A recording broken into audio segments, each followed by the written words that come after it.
ఇవాళ మనం చూసినట్లయితే క్యాన్సర్ అనేది మహమ్మారి రోజు రోజుకి పెరుగుతూ ఒక most common cause of death. అంటే ఇవాళ మరణాలకి రెండో ముఖ్యమైనటువంటి కారణం లాగా ఇది అటువంటి పరిస్థితి చేరిందనమాట. మనం భారతదేశంలో చూసినట్లయితే గత 20-30 సంవత్సరాలకి ఇప్పటికి పోల్చి చూసినట్లయితే రోజు రోజుకి ఈ క్యాన్సర్ బారిన పడినటువంటి రోగులు క్రమేపీ ఎక్కువ అవుతుంది. దాదాపు ప్రతి 10 మందిలో ఒకరు ఇవాళ క్యాన్సర్తో మరణించే ప్రమాదం, క్యాన్సర్ సోకే పరిస్థితి ఏర్పడిందనమాట. దీనికి కారణాలు చాలా ఉన్నాయి. ముఖ్యంగా పొల్యూషన్ కానీ, మనం తీసుకునేటువంటి ఆహార అలవాట్లు కానీ, అలాగే కాలుష్యం,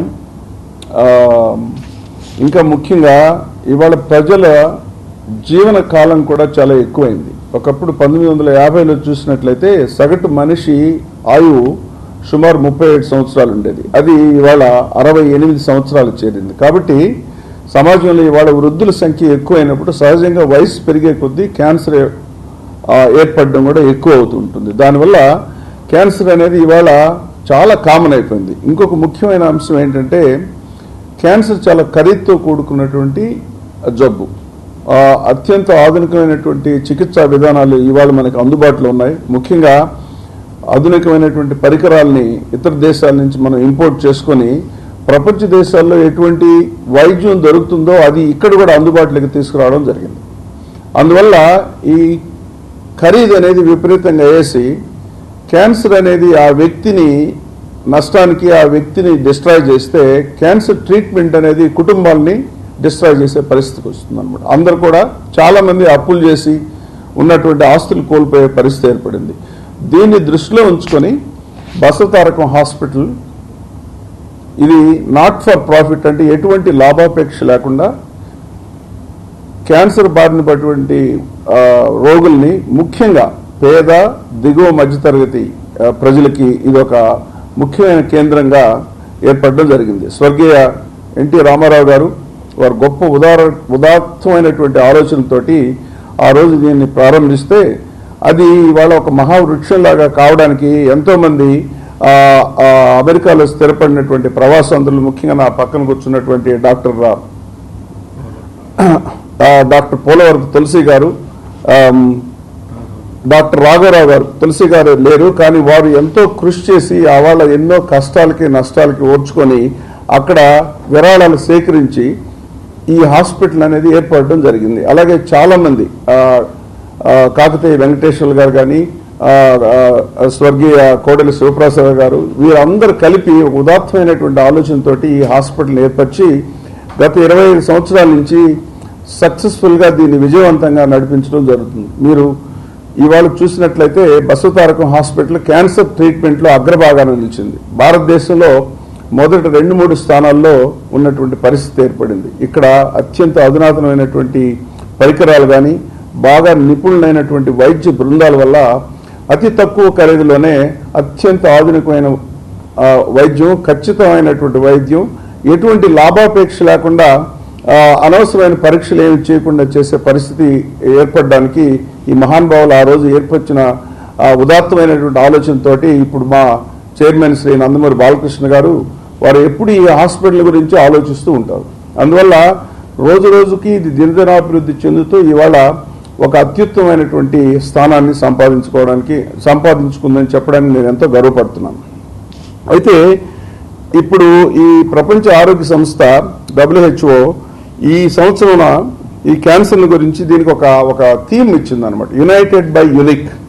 అంటే ఈ క్యాన్సర్ బారిన పడినటువంటి రోగులు వాళ్ళంతా ముందుకొచ్చి వాళ్ళొక ప్రతిజ్ఞలాగా చేసి మేమంతా కలిసికట్టుగా ఏర్పడి అందరి సహకారం తీసుకొని ఈ క్యాన్సర్ని నిర్మూలించడానికి, క్యాన్సర్ రాకుండా చూడడానికి, క్యాన్సర్ని ప్రారంభ దశలోనే గుర్తించడానికి కావాల్సినటువంటి అన్ని ప్రయత్నాలు చేస్తామనే ఒక ప్రతిజ్ఞ లాంటిది చేయడం జరిగిందనమాట. ఈ లోగో, ఈ థీము వచ్చే 3 సంవత్సరాలు ఇది అలాగే ఉంటుంది.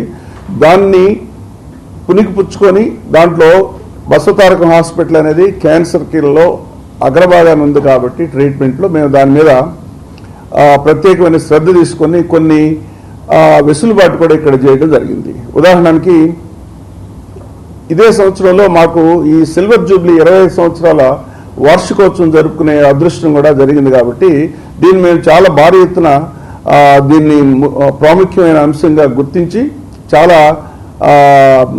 చాలా అంశాలని పరిగణలో తీసుకున్నాం. ఉదాహరణకి ప్రతి నెల కూడా ఏదో ఒక క్యాన్సర్ మీద ప్రత్యేకమైనటువంటి దృష్టి పెట్టి దానికి సంబంధించినటువంటి విజ్ఞానాన్ని సంపాదించుకోవడం, ఇతర డాక్టర్లను పిలిచి ఇక్కడ ట్రైనింగ్ ఇవ్వడం, అలాగే దాని గురించి ప్రమోషన్ చేయడం, అంటే సమాజానికి దాని గురించి విడమర్చి చెప్పడం, ఫ్రీ క్యాంపులు చేయడం లాంటివి చేస్తున్నాం. అలాగే ఉదాహరణకి ఈ నెల సర్వైకల్ క్యాన్సర్ అని గుర్తింపు, అంటే గర్భాశయ ముఖద్వారానికి సంబంధించినటువంటి క్యాన్సర్. దీనికి సంబంధించి ఇప్పుడు ఈ వ్యాక్సినేషన్ అనేది అందుబాటులో ఉంది. 9 నుంచి 14 సంవత్సరాల వయసులో ఉన్నటువంటి బాలికలకు గనక ఈ వ్యాక్సిన్ కనుక ఇవ్వగలిగితే వాళ్ళకి భవిష్యత్తులో ఈ క్యాన్సర్ వచ్చే అవకాశాన్ని గణనీయంగా తగ్గించవచ్చు. అయితే ఇది ఖరీదుతో కూడుకున్నటువంటి వ్యవహారం, సుమారు 4,000 పైన ఖర్చు అవుతుంది. దాన్ని మేము దృష్టిలో ఉంచుకొని అతి తక్కువలోనే కేవలం కాస్ట్ ప్రైస్లో బాగా తగ్గించి ఇక్కడ ఇవ్వాలని ఒక ఉదాత్తమైనటువంటి ఆశయంతో మొదలుపెట్టాం. ఇక రాబోయే 6 నెలలు కూడా సమాజంలో అందరూ కూడా ఈ అవకాశాన్ని ఉపయోగించుకొని తక్కువ ఖర్చుతోటి ఈ వ్యాక్సినేషన్ పొందగలరు. అలాగే ఈ నెలంతా కూడా ఫ్రీ స్క్రీనింగ్ టెస్టులు పెట్టాం. అంటే ఇక్కడికి వచ్చిన తర్వాత డాక్టర్లు ఉచితమైనటువంటి వైద్య పరీక్షలు నిర్వహిస్తారు. ఒకవేళ ఏదైనా ప్రత్యేకమైనటువంటి టెస్టులు, ఉదాహరణకి మ్యామోగ్రమ్ లాంటి ఏదైనా అవసరమైనప్పుడు దానికి కూడా దాదాపు 25% కన్సెషన్ ఇచ్చి, ఇక్కడ బసవతారకంలో ఉన్నటువంటి రేట్లు కార్పొరేట్ హాస్పిటల్తో కంపేర్ చేస్తే కనీసం 50% తక్కువ ఉంటుంది. దాంట్లో కూడా ఫర్దర్గా 25% కన్సెషన్ ఇచ్చి అందరికీ వెసులుబాటు కల్పించాలనే ఉద్దేశంతో మేము నిర్ణయం తీసుకోవడం జరిగింది. కాబట్టి దీన్ని అందరూ కూడా సద్వినియోగం చేసుకోవాలని మరొకసారి కోరుతున్నాను. అలాగే ప్రభుత్వాలు కూడా దీన్ని ఈ సందర్భంగా ఈ క్యాన్సర్ రోజు రోజుకి భయంకరంగా తయారవుతున్నటువంటి ఈ క్యాన్సర్ని గుర్తించి ఇటువంటి ట్రస్ట్ హాస్పిటల్తో చేయూత కనుక ఇవ్వగలిగినట్లయితే, ఆ వ్యాక్సిన్ కనుక మాకు తక్కువలో ఇవ్వగలిగినట్లయితే ఆ బెనిఫిట్ అంతా కూడా మేము పబ్లిక్ ఇవ్వడానికి మాకు అవకాశం కలుగుతుంది. ఎందుకంటే ఇది కేవలం లాభాపేక్ష లేనటువంటి హాస్పిటల్. ఇక్కడ క్యాన్సర్ మేము వ్యాక్సిన్ కొని మళ్ళీ ఇవ్వాలంటే కష్టం అవుతుంది. దానికి సంబంధించి కొంతమంది దాతలతో ఇప్పుడు ఇంతవరకు సంప్రదింపులు జరుపుతున్నాం. త్వరలోనే అది కనుక కుదిరినట్లయితే ఉచితంగా కూడా ఈ వ్యాక్సినేషన్ ఇవ్వడానికి మా వంతు కృషి చేస్తాం. అది జరుగుతుందని నా అభిప్రాయం.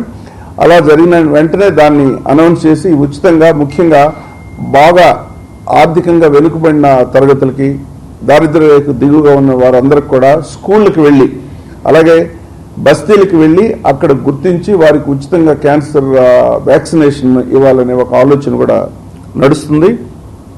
కాబట్టి ఈ సందర్భంగా నేను అందరికి మనవి చేసేది ఏంటంటే, క్యాన్సర్ని ప్రారంభ దశలో కనుక గుర్తించగలిగితే దానికి వైద్యం చక్కగా ఉంటుంది, క్యూర్ అవుతుంది, పూర్తిగా నయం కావడానికి అవకాశం ఉంటుంది. క్యాన్సర్ ముదిరిన తర్వాత అప్పుడు పెద్ద హాస్పిటల్కి వెళ్ళినా ఎంత ఖరీదైన వైద్యం చేసినా కూడా ప్రతిఫలం అంతగా ఉండకపోవచ్చు, దానివల్ల ఎక్కువ ఖర్చు అవుతుంది.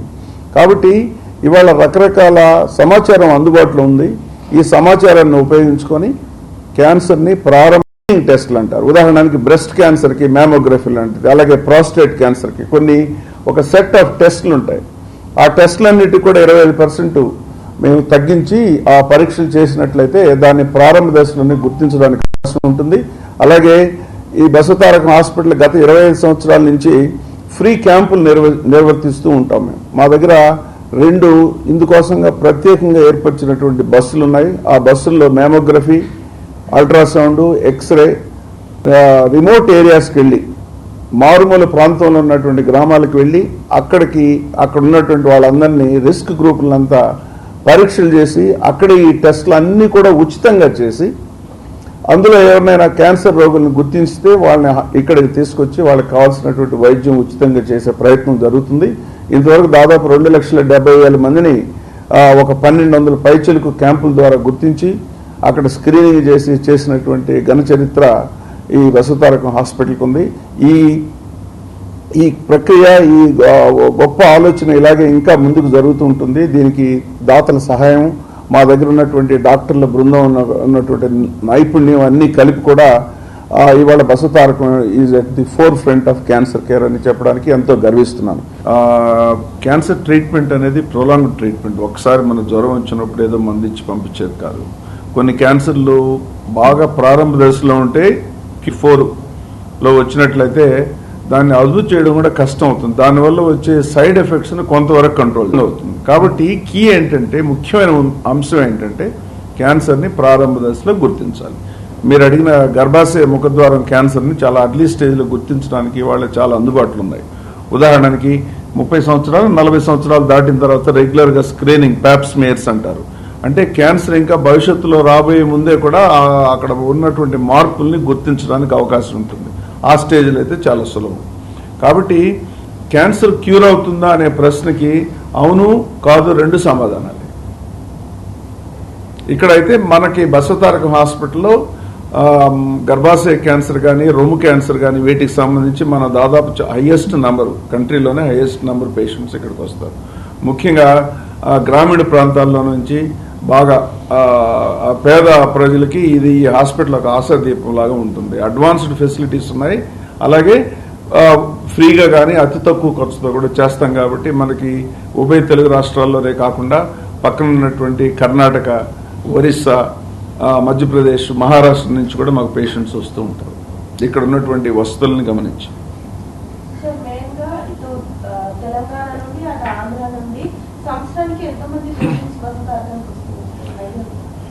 అవుట్ పేషెంట్స్ సంవత్సరానికి సుమారు 1,00,000 మంది వస్తారు. ప్రతిరోజు 1,500 మంది వస్తారు.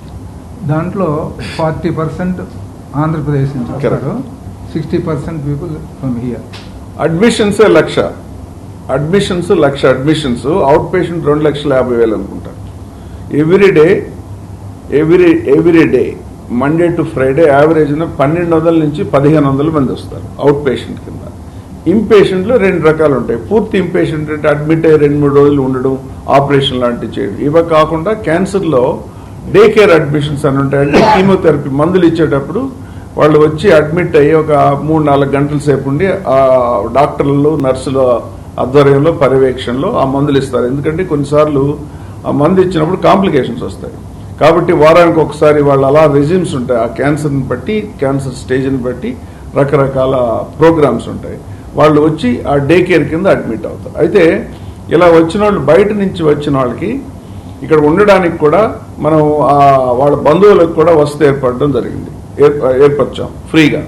అలాగే వాళ్ళతో కూడా ఉన్నటువంటి బంధువులకి ఇక్కడ ఉచిత భోజనం కూడా మాకు హరే రామ హరే కృష్ణ, అలాగే జిఎంఆర్ వరలక్ష్మి ఫౌండేషన్ వాళ్ళంతా కలిపి కూడా ఇక్కడ మన ప్రాంగణంలోకి వాళ్లే భోజనాలు వండుకొని తెచ్చి పేషెంట్స్కి ఎలాగూ రోగులకి హాస్పిటల్లో ఇస్తారు. రోగులతో కూడా వచ్చిన వాళ్ళకి మేము ఇవ్వడానికి కుదరదు. కాబట్టి ఈ స్వచ్ఛంద సంస్థలు ముందుకు వచ్చి మేము ఏర్పరిచిన ప్రదేశాల్లో క్వాలిటీ ఫుడ్, అంటే అది కూడా నాణ్యమైనటువంటి ఆహారం సరైన పద్ధతిలో పరిశుభ్రంగా ఇచ్చే ఏర్పాట్లు ఇక్కడ చేస్తున్నాం. అలాగే ఇక్కడ ఉన్నటువంటి డార్మెటరీలో వచ్చిన పేషెంట్స్ కూడా అందరికి ఇవ్వలేకపోయినా కూడా ముఖ్యంగా దూరం నుంచి వచ్చిన వాళ్ళు కొంతమందికి ఇక్కడ వసతి కూడా ఉచితంగా ఏర్పడడం జరుగుతుంది.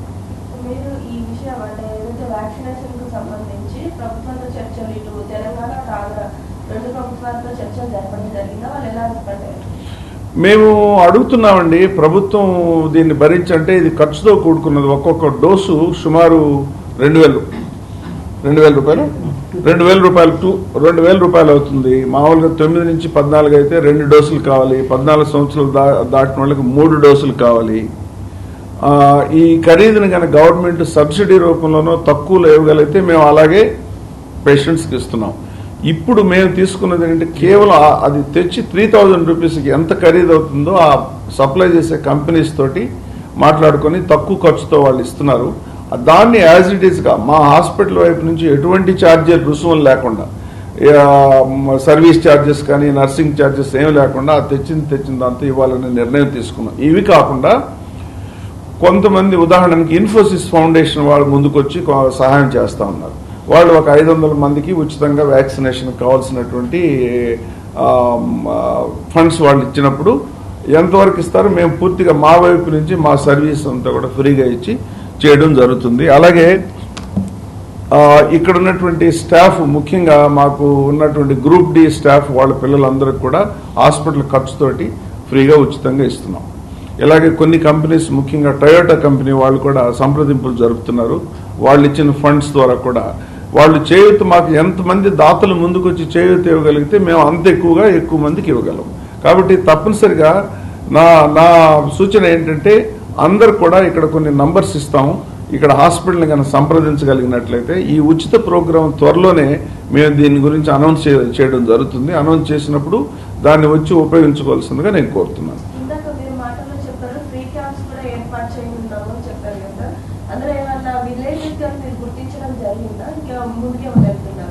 ఫ్రీ క్యాంప్స్ అనేది నిరంతరం జరుగుతూనే ఉంది. గడిచిన 25 సంవత్సరాల నుంచి నిరంతరం నెలకి 2, 3, 4 ఇవి దాదాపు తెలంగాణలో, ఆంధ్రప్రదేశ్ రాష్ట్రంలో బాగా మారుమూల ప్రాంతాలకి, వెహికల్స్ కూడా వెళ్ళలేనటువంటి ప్రాంతాలకి అక్కడ ఎవరన్నా కొంచెం చొరవ తీసుకొని లోకల్గా మా దగ్గరికి రండి అని, మాకు ఎందుకంటే అక్కడ తెలియదు కాబట్టి మమ్మల్ని కనుక సంప్రదించినట్లయితే మా బృందంతో కనీసం ఒక 20 మంది సపోర్ట్ స్టాఫ్ కానీ, డాక్టర్స్, టెక్నీషియన్స్ ఈ వెహికల్స్ అక్కడికి వెళ్ళి ముందుగానే అక్కడ చుట్టుపక్కల గ్రామాలన్నిటికీ కూడా మీ ప్రచార మాధ్యమాల ద్వారా కనుక అందరికి తెలియజేయగలిగినైతే వాళ్ళందరూ అక్కడికి వచ్చినట్లయితే వాళ్ళందరినీ కూడా మేము స్క్రీన్ చేసి